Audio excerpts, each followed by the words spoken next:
We feel the world has left us and turned their attention to other places in the world. What is happening in Sudan is very cruel. Many civilians have died. There's no distinction between a civilian or an armed combatant. I was very frightened, scared. I thought, that's it. We're gonna die. There was no safe place, and you don't know where you can flee. Everywhere, there was a war. I've seen people dying, many people injured. This has really traumatized me personally and my family. They ask me, where is God?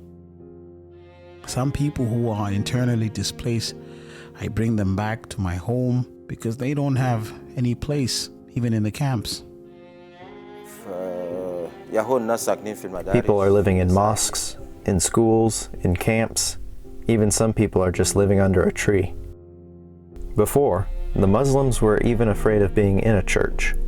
And now, in the place where I live, there are Muslims living with me in the church. And because they are there near you, it's very easy to share the gospel with them. Our brothers and sisters in Sudan are sharing right and left and have wide open doors. And many people have come to the Lord ever since. Many actually. Tons of amazing stories.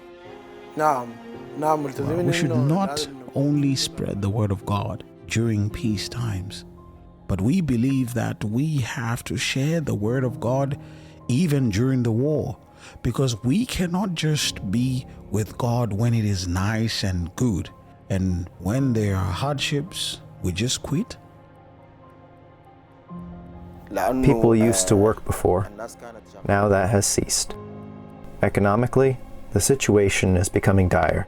My family is now only eating 2 meals per day because I don't have enough money.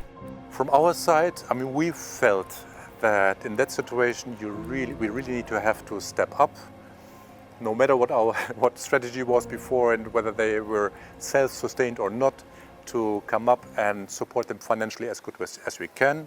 Right now we need about $30,000 each month to just support the brothers and sisters, plus enable them to some degree also to help others around them. Famine is looming in Sudan. Many children are dying due to malnutrition, and also older people. We have also another project. It's a farming project. We can also use the product of this harvest and use it as food to help others. The team will interact with the workers who are working in the farm and share the gospel with them. And it will be easier to disciple them within the farm so that we don't endanger ourselves. One of them, he had 3 workers observing him as he was praying, as he was just walking with the Lord in front of them, and so they started to ask questions. They went into Bible study as they were working together on the fields, and 3 of them believed and are now following Christ and are pulling another 8 with them and has started to already share with others. I would like to say to the outside world that Sudanese people are your brothers.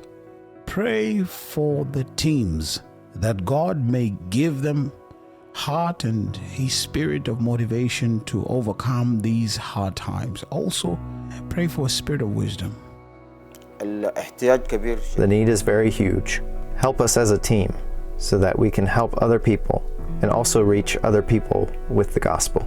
So please share with us what is going on, the danger, the dire situation, and the open doors, the prayer requests, the fruit that is coming in, and pray for a major movement towards Jesus Christ in Sudan.